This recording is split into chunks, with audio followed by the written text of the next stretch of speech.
Cory, Richie, congratulations on your new film, Screams from the Tower. Thank Thanks, you. Gig. You know what? This is a fun, delightful film. It had me smiling throughout, especially all the banter. But more of a congratulations. It's being showcased at Dances with Films in New York City this year. How do you guys feel about that? I am It's so excited. amazing. I'm so No, go, excited. Richie. Yeah, I went to college at NYU. I went to NYU Tisch. Corey did too. I'm so excited now that I live in LA to be coming back to New York, back to literally my old stomping grounds. I used to go to the Regal at Union Square to go to midnight showings of new movies. Like throughout my 4 years, I used to live 2 blocks away. So this is very much a homecoming, and it's going to be so cool of an experience to see myself and all of my friends work up on the screen that I used to go to see, new movies like Star Wars and Marvel coming out. So it's just going to be a kind of a surreal full circle moment. I can't wait. Cory? Yeah, it's a thrill. I'm a New Yorker, and I live at that movie theater. I'll often shady do a double feature, even though I didn't pay for it at that theater. And it's really cool to be a part of a festival that tries to focus on new film writers, new directors, new talent, and as much as our film has a lot of LGBT themes in it, it's great to be included in just such a huge festival that's been going on for like 27 years. And being there Saturday night special at 9 p.m. This Saturday is really exciting. Yeah. That is pretty awesome. Cory, tell us where the original idea came from. We got to know. Yeah, What it is sparked it's this? it was a really selfish autobiographical obsession with the idea that me and my best friend, who were very weird, very closeted, bullied outsider types in our high school, got this radio show. And it was like our forum and our stage to kind of spray our sense of humor on our community. And I thought I'd never seen a movie like that. I love this movie called Hustle and Flow about two music producers in the South who want to make it big. So I had this idea that if we just had the our two queer boys very much in the same situation, it felt organic. I hadn't seen anything like it. And I was amazed that we found the funding and that we found the cast and the crew and the support to make this film. Writing it, I thought it was one of the last. I've got like 12 features sitting in my drawer, and it was probably the last one I thought would get made. And then somehow, starting in 2021, as COVID was cresting toward an end, we found all the necessaries, and here we are. I really still can't believe it. That is true. Here we are. Richie, what initially drew you that you wanted to be part of this project? Because you played a terrific character in this film. Oh, thank you very much. I appreciate it. Julian, of all roles that I get sent in to audition for, really stood out to me since day one. I've been kind of obsessed with this guy. He's so interesting. He's so creative. He's so weird. And there's so much similar to myself, but honestly, it's a role that is also at the same time very, very dissimilar from myself. And I think what's very, very cool about that is there's so much room to kind of play and explore and discover who this guy is. And the character himself was just somebody that I knew I would have a lot of fun playing. And it was a lot of risks, a lot of bold choices with Julian, but I feel like that's kind of the challenge. And of course, that's scary, but it's also so exciting to know that you're playing somebody who's not necessarily the most normal of guys. Like you're gonna have to be a little bit out there. And I think right away that drew me. And I loved his he's so brave. He's very courageous. And he just kind of makes these bold strokes all over the place. And that's what I loved about him. Well, we love that character too, and it was actually very fun to watch. Cory, the most interesting about this film is that first of all, it is a period piece in the 90s, and and I still remember the 90s, but tell us about this radio booth that you have to, bring in for the film. And I'm not even sure, has radio booths changed since the 90s? They've changed a lot. We looked at like maybe half a dozen radio stations, realizing that we'd have to like remove all the tech inside, and we had a genius production designer. Her name's Carrie Lynn Walsh, and she's a Los Angeles gal, but was also from Chicago, and just tackled that monster like with ferocity. There's not a stitch of the radio station that you see in our film that is original to what's actually behind all of that. Everything is a facade, everything is a set. And it was a total trip to watch Richie and David Bloom, who plays Cary, come in and just take ownership of all this, 80s, 70s, 80s, 90s tech. I mean, they're grabbing 8 tracks and looking at me like, what the hell is this? And I don't have answers for that.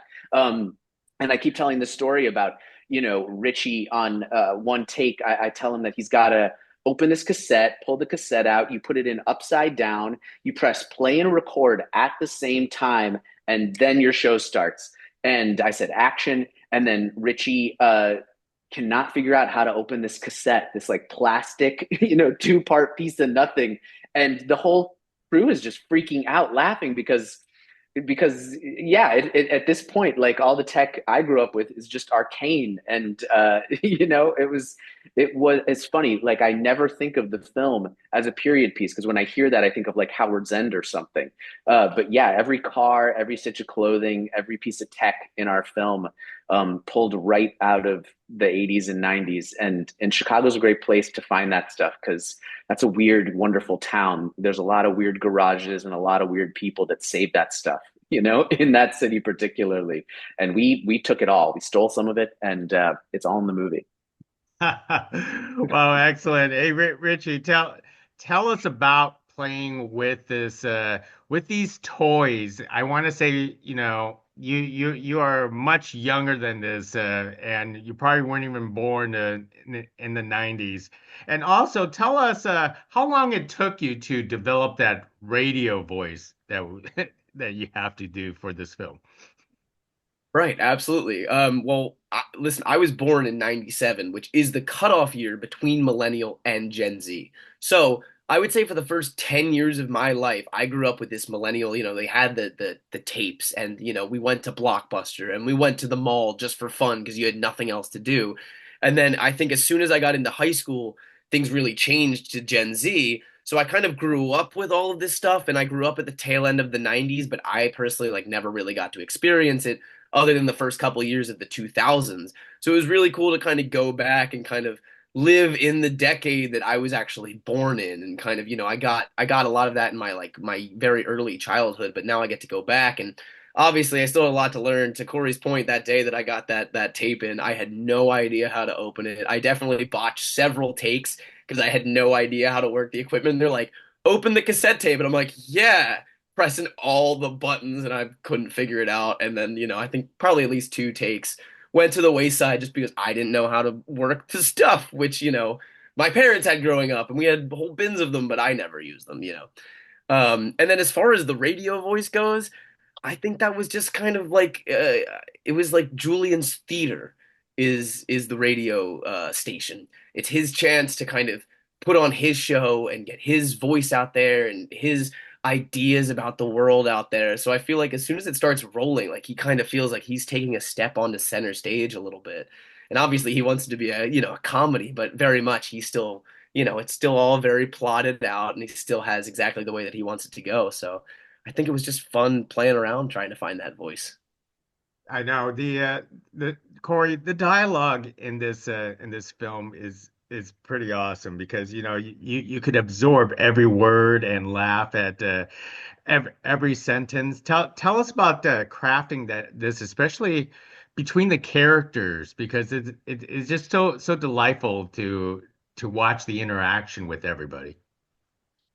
Thank you. That means the world to me. It was when you're making a really small indie film, sometimes all you have is your dialogue, and it was the task of the casting director and myself to find 2 actors that had like a deep friendship immediately. They just like, because it was based on me and my best friend growing up, who immediately fell in love at 8 years old, because we had such bizarre sense of humor. We found each other.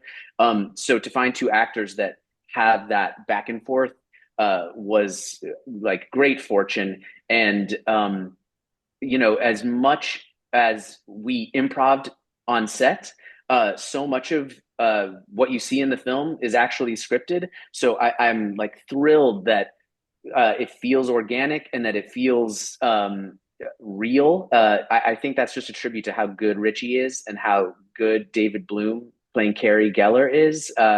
It was my biggest fear that, like, we get to these radio station scenes and that the whole movie would die. But as I watch the movie, even now, which is hard because after you watch your own movie like 100 times, you just want to split your wrists. But it's when we get to the radio shows that I feel like our movie, I stop thinking about like all the things I wish I could have done, should have done, and I just watch my own movie. I feel like the magic really like kicks in, and I think there's a confluence of the actors, our genius cinematographer Sarah Weldon, and our editor Chris Kersell, who just like brings this kind of um, I don't know, inexplicable energy to the thing, that I hoped would be there. I'm amazed that it plays. I'm thrilled that you like it. I'm thrilled that you actually pulled this off, and it is so Me fun. too. Yeah.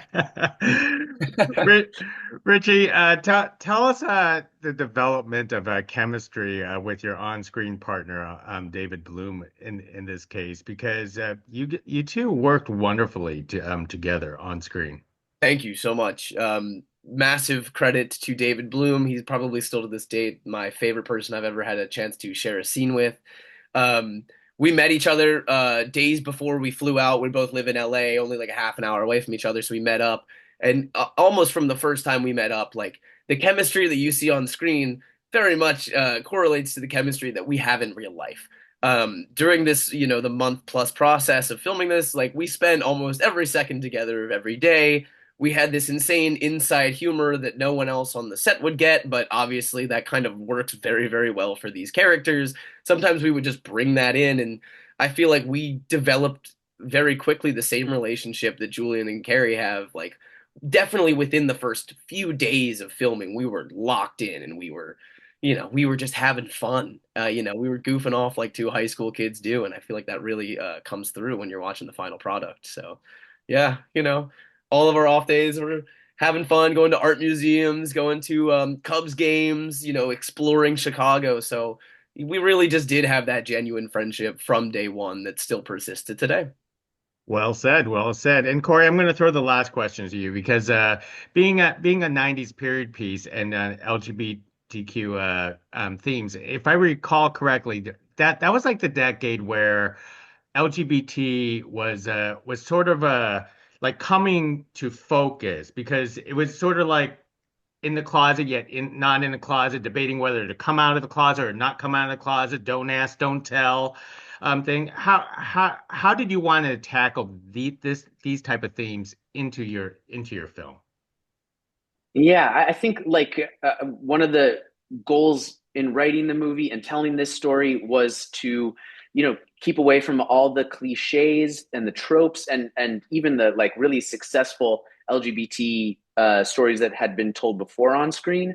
So like that was my main goal. Like, can I thread that needle and talk about that transitional period where being a gay man meant something about HIV, meant something about something you should hide. Those characters were always sidelined in a movie. If they were in there at all, they were like a joke or like, some like store clerk who was like highly effeminate and camp. And then, indie film, which kind of started to flourish, while I was in high school, I got to watch, people like Todd Haynes and Gus Van Sant make movies that were bigger than that and had queer characters at the forefront. And then simultaneously, I got to ride that personally myself, ride the wave of gay marriage becoming a discussion, having gay characters take the lead of a movie or be on TV. Uh, so it was my goal to kind of like get that one stitch of time in between gay people being completely ostracized and something on the side to where they are now, which is at the forefront of culture and completely melded into the fabric of American life. And growing up gay in the 90s sucked. It was rough, but not nearly as rough as the people that had to deal with it before us. And it's still rough today. So, as much as I wanted to like fight cliches and tropes, like watching all those movies that just deal in like coming out or parents that persecute you or religious persecution or just having Mhm. an unrequited crush.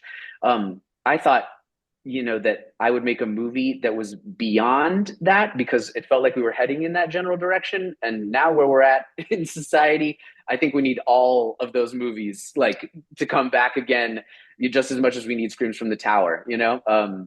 I just think the more parts of like the more fabric we can add to this quilt, for lack of a better word, the better. Because it seems we just need to keep fighting all the time to tell, just to talk about, um, everybody that's kind of marginalized. And I think, our cast represents that in our movie. Like, one of the main reasons I want this movie to succeed, in the cinematic space is because our cast is so good and so represents like, the America I grew up in and the America I still see now. I just think we tried to represent as many people as possible without, being too sensitive or woke or making people simple. Just doing like caricature. So I don't know. That's a long-winded answer for that question. But you answered it. Well done. Well done. Thanks, thanks. Cory, Richie, thank you very much for carrying this conversation for Screams from the Tower. So you two enjoy New York City. Thank you. Thank you. Thanks, Yeah. Gig.